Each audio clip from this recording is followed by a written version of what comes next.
Bonjour, Sophie Georgin-Lavial, je suis médecin interniste à l'hôpital Tenon à Paris, dans le centre de référence des maladies auto-inflammatoires et amylose-inflammatoires. Dans ce Flash Info, je vais vous faire un retour sur le dernier congrès international des maladies auto-inflammatoires qui s'appelle l'ICED, qui a eu lieu en Italie mi-2019. Voici mes conflits d'intérêts. Il n'y en a pas en particulier pour ce topo. Voici le plan qu'on va suivre, une très courte introduction. Ensuite, je vais vous parler des nouveautés, donc les nouvelles maladies dans des gènes connus.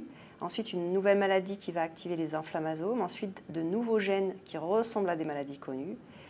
Enfin, on finira par quelles analyses génétiques faire en 2019 avant de conclure. Les maladies auto-inflammatoires dites historiques sont bien connues de tous. Elles figurent au nombre de 4, la fièvre méditerranéenne familiale, le syndrome du TRAPS, le déficient mévalonate kinase et les cryopyrénopathies. Leurs gènes ont été découverts à la fin des années 90, mais en fait on s'est rendu compte que c'était probablement la partie émergée d'un iceberg, qu'il y a énormément de nouvelles maladies dans cette famille des maladies auto-inflammatoires, puisque notamment grâce au progrès de la génétique, de très nombreuses maladies ont été découvertes dans les 5 dernières années. Et je vais vous parler des toutes récentes qui ont été découvertes en 2018 et 2019. Si l'on schématise les principaux mécanismes qui vont aboutir à des phénomènes dits auto-inflammatoires, on peut maintenant les classer en 7 grandes familles. Et je vais vous parler des maladies en vous donnant à chaque fois une indication sur quel type de mécanisme est impliqué. Donc on va principalement parler des inflammasomopathies, mais également des ubiquitinopathies et des actinopathies qui sont des nouveaux mécanismes qui ont été mis en évidence assez récemment. Nouvelles maladies dans des gènes connus. On va parler du gène qui habituellement donne la fièvre méditerranéenne familiale, qui s'appelle donc MEFV pour Mediterranean Fever. Vous connaissez tous la fièvre méditerranéenne familiale, donc j'ai représenté les principaux signes sur cette diapositive avec des crises qui sont courtes, avec de la fièvre, des douleurs abdominales, et le pseudorésipel qui est assez spécifique. Ce que l'on sait au plan génétique de cette maladie, c'est qu'il s'agit d'une maladie autosomique récessive et les mutations pathogènes sont présentes dans l'exon 10 du gène et sont citées sur cette diapositive. Ce qui a été montré au congrès, c'est qu'en fait, les mutations de l'exon 10 confèrent une résistance à la peste. Donc, quand les patients étaient porteurs d'une mutation, notamment la M194V dans l'exon 10 du gène MEFV, ils étaient résistants à une infection par Yersinia pestis. Et de façon intéressante, quand on regarde la carte de la dissémination de la peste noire dans les années 1300, ça reprend la cartographie des patients qui présentent des mutations de MEFV. Et donc, ces patients ont résisté. C'est pour ça qu'après, ils ont pu, comme ils étaient résistants, ils ont survécu et ils ont pu ensuite, avec toutes les migrations de population, garder ces variants et qui persistent de nos jours. Donc ça, c'était un sujet qui était quand même très intéressant.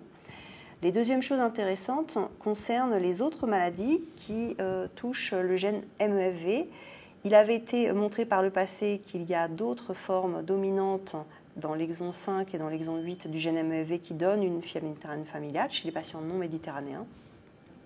Il avait été ensuite montré en 2016 une maladie qui s'appelle la PAND avec des mutations dans l'exon 2, une maladie avec une dermatose neutrophilique. Et donc dans la dernière année, un nouvel article est sorti sur une maladie qu'il y a une mutation de autosomique récessive de l'exon 2 dans une famille pakistanaise qui donne une maladie auto-inflammatoire avec hyperéosinophilie. Et très récemment a été publiée une forme de fièvre méditerranéenne familiale dominante dans l'exon 3 chez une famille anglaise avec, pour un cas, une amylose A.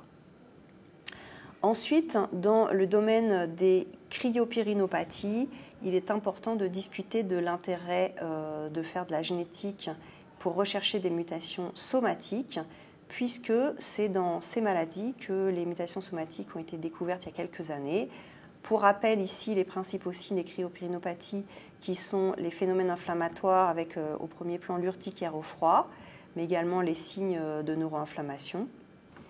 Il y a de plus en plus de mutations somatiques qui sont rapportées dans les cryopyrénopathies. Il y a déjà 58 cas à ce jour, mais tous ne sont bien sûr pas publiés. Donc ça veut dire qu'il y a une soixantaine de cas déjà décrits, sachant que la plus grande série de CAPS sans mutation somatique était déjà de 133 cas. Donc ça veut dire qu'il y en a vraiment un nombre non négligeable. On savait qu'il y avait des mutations somatiques, notamment des néomutations dans les syndromes 5A, mais il existe maintenant des mutations somatiques dans les autres formes de cryopyrénopathie, comme les Muckle-Wells. Donc, en 2019, si vous avez une suspicion de Muckle-Wells chez un patient qui a développé les signes après l'âge de 30, 40, 50 ans, vous pouvez émettre l'hypothèse d'une cryopyrénopathie. Et il est recommandé maintenant de demander une analyse génétique de NLRP3 en séquençage nouvelle génération, NGS, et non en Sanger dans les cas sporadiques sans antécédents familiaux connus. Une nouvelle maladie qui va activer les inflammasomes, donc je l'ai mise dans cette catégorie-là des inflammasomopathies. Il s'agit d'une maladie associée à des mutations du gène CDC42. Donc c'est une maladie autosomique dominante. Le CDC42, c'est une protéine de la famille des Rho-GTPases, dont on sait qu'elles ont été mises en évidence comme impliquées dans le mécanisme de la fièvre nitarienne familiale. Ces protéines régulent de nombreuses signalisations intracellulaires.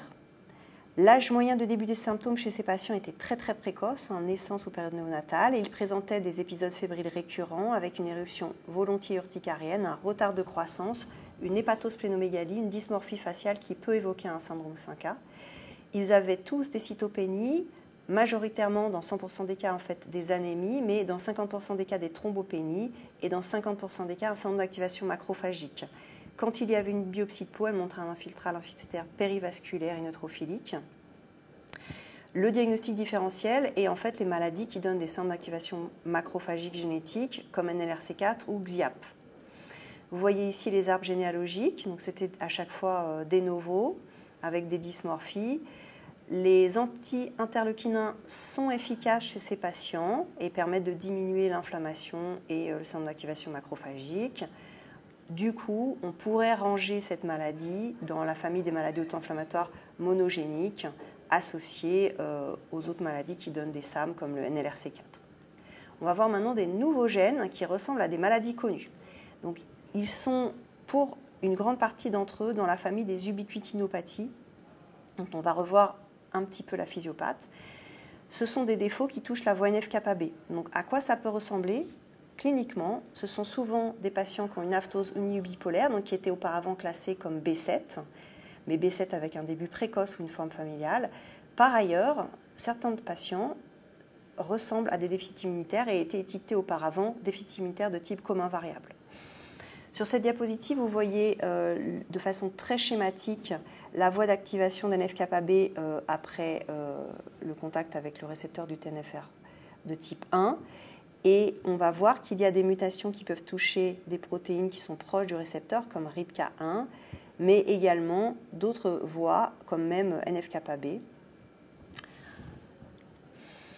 Le complexe LUBAC est un complexe qui va permettre l'ubiquitination des protéines, et il a été montré par le passé déjà des mutations dans ce complexe. Il a été déjà démontré des mutations de A20. Je vais passer très peu de temps sur le déficit en A20, mais je souhaite quand même rappeler que le premier papier de fin 2015, depuis il y a maintenant plus de 60 cas publiés, donc c'est une maladie qui n'est pas si rare et à laquelle il faut vraiment penser en cas d'aphthose bipolaire qui a commencé plutôt tôt dans la vie et plutôt s'il y a une forme dominante, en tout cas familiale. Donc les autres maladies qui ont été décrites, il y a les mutations de RIPK1, une protéine qui jouxte le récepteur TNFR1 mais au niveau de la membrane. Et donc, il s'agit d'une description très récente, d'une maladie autosomique récessive. Vous pouvez le voir sur les arbres généalogiques que j'ai représentés là. Son rôle est important dans l'activation de la voie NF-kappa B, mais également, le gène a un rôle dans la régulation de la nécroptose-apoptose des cellules et en cas de mutation, il y a une nécroptose importante qui va activer l'inflammation. Il y a 12 patients, 8 familles qui étaient toutes consanguines. C'est cosmopolite, c'est une maladie grave parce qu'il y a déjà 5 décès sur 12 patients et elle ressemble à une Mickey à début précoce avec fièvre récurrente, aphthose buccale.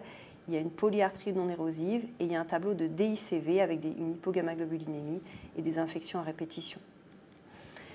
Il existe ensuite des mutations de NF-κB qui ont été décrites. Donc, les mutations touchent en général de grandes familles avec une pénétrance qui est incomplète. Donc, vous pouvez voir sur cet arbre généalogique que plusieurs générations sont atteintes. L'âge de début était variable. La clinique même, elle est variable au sein d'une même famille. Il peut y avoir des stigmates d'auto-immunité ou d'auto-inflammation, de DICV. Les trois peuvent être mêlés ou plus ou moins être exprimés suivant les patients. C'est une forme dominante. Il y a à ce jour déjà 11 patients qui ont été décrits. Ils avaient un DICV atypique B7-like. Certains avaient du pyoderma gangrenosum. Beaucoup avaient une aphthose buccale. D'autres avaient des troubles digestifs. Sur cette diapositive-là, vous voyez que suivant les familles, la pénétrance n'est pas toujours la même et certains patients peuvent avoir un phénotype qui est un peu plus déficit immunitaire et l'autre un peu plus dysrégulation. Une autre maladie qui a été décrite, c'est l'haploinsuffisance de RELA avec une transmission autosomique dominante, un début dans l'enfance, des épisodes fébriles récurrents avec syndrome inflammatoire, une atteinte qui est caractérisée par des aftes, une atteinte digestive. Les patients étaient traités par divers traitements, notamment des corticoïdes qui ne marchaient pas toujours. Le diagnostic différentiel pour cette maladie, c'est le déficit partiel en mévalonate kinase et les maladies inflammatoires chroniques de l'intestin. Une maladie qui a été très récemment décrite, c'est une maladie associée à des mutations du gène CEBPE, qui est autosomique dominante. C'est un gène qui code un facteur de transcription impliqué dans la différenciation tardive de la lignée myéloïde et de la fonction cellulaire. Les patients présentaient un déficit immunitaire avec un phénotype auto-inflammatoire, un âge de début qui était plutôt à l'adolescence, 14-17 ans, des poussées de 4 à 5 jours avec des douleurs abdominales, une fièvre récurrente inflammatoire, des granulomes intra-abdominaux, au niveau cutané du pyoderma gangrenosum, des aftes buccaux et des infections ORL et pulmonaires. Ici, vous pouvez voir l'arbre de la famille qui a été proposé, on voit bien que c'est une forme dominante. Et ils ont résumé leur travail de la façon suivante en disant qu'il y avait des mutations de CEBPE qui vont entraîner une activation non canonique de l'inflammasome NLRP3 et aboutir à une sécrétion des cytokines pro-inflammatoires IL1 et IL18. Au total, on a vu aujourd'hui plusieurs nouvelles maladies auto-inflammatoires. Avant, quand on avait des phénomènes d'auto-inflammatoires et de l'aphthose, on connaissait des maladies polygéniques comme les MICI, le B7 ou encore le PIFAPA. Il existait d'autres maladies monogéniques, mais je vous ai décrit de nouvelles mutations. Donc, celles qui étaient connues, qui donnaient des aftes, c'était les mutations de NLRP3, NLRP12, le syndrome A20, le déficit perfectible en mévalonate kinase. Et on a vu qu'il y a des nouvelles maladies dominantes, mutation d'NF-κB1, de RELA, de CEBPE et de RIPK1. Pour 3 d'entre elles, elles sont associées à un déficit immunitaire. Enfin, je vais vous parler d'une nouvelle voie physiopathologique qui donne de l'auto-inflammation, qui sont les actinopathies. De façon résumée, les filaments d'actine sont très importants pour permettre les migrations des cellules et il y a tout un mécanisme d'assemblage des filaments d'actine à partir de la membrane. Et en fait, les maladies qui ont été découvertes touchent certains composants qui permettent aux filaments d'actine de bien s'assembler, notamment celui que j'ai encadré ici en jaune, ARP2-3. Il existe également des maladies qui peuvent toucher RAC1 et 2. Sur ce schéma, vous reconnaissez certaines protéines qui sont connues, qui donnent des maladies comme WDR1 ou PSTPIP1. Et donc la nouvelle maladie, c'est une qui donne des mutations de ARP2-3 et qui s'appelle ARPC1B. Vous reconnaissez ici des lésions cutanées assez importantes chez des enfants qui ont eu des biopsies. Donc il y a eu plusieurs publications depuis 2017. Ici une autre publication avec une atteinte cutanée importante. Il s'agissait de maladies récessives, comme vous pouvez le voir sur ces arbres. Il y a parfois des kystes avec une atteinte pulmonaire qui témoignent souvent d'infections importantes. Ici, vous pouvez voir une tentative de résumé de cette maladie où on montre à nouveau le défaut d'assemblage des filaments d'actine qui est responsable de cette maladie. Et ici, une revue de la littérature qui a été présentée au congrès par un collègue qui a colligé tous les cas rapportés à ce jour. La plupart des patients présentent des infections à répétition, des hémorragies, en fait, des saignements favorisés, des infections pulmonaires, une vascularite cutanée, des otites à répétition, une atteinte cutanée qui comporte aussi de l'eczéma, des allergies alimentaires, des arthrites et une susceptibilité à certaines infections comme le CMV chronique ou les verrues. Au total, parmi les maladies dont je vous ai parlé aujourd'hui, je les ai mises sur cette diapositive en rouge. Il y a certaines qui donnent du déficit immunitaire et certaines qui n'en donnent pas, que j'ai notées ici. Donc au total, quelles analyses pouvez-vous demander en 2019 ? Donc, lors d'une web émission, le professeur Belot vous a très récemment donné tous les types d'analyses génétiques qu'on peut faire. Donc moi, je vais vous les résumer de façon extrêmement schématique et succincte. Actuellement, celles qui sont disponibles en France sont les suivantes, le Sanger, le panel NGS, l'exome et le whole genome sequencing. Le Sanger reste le gold standard et de façon extrêmement simpliste, on pourrait dire que quand on veut examiner les exons de certains gènes, on peut dire que ce sont des quartiers, par exemple, d'une clémentine qu'on va séquencer un par un s'il y a plusieurs exons dans un gène. Le panel NGS va nous permettre de regarder plusieurs gènes d'intérêt et plusieurs quartiers. Donc on pourrait symboliser ça comme une orange qui est plus grosse qu'une clémentine et qui contient plusieurs quartiers, chacun d'entre eux consistant en un gène. On a, pour les maladies auto-inflammatoires et auto-immunes, des panels disponibles avec plusieurs gènes à chaque fois.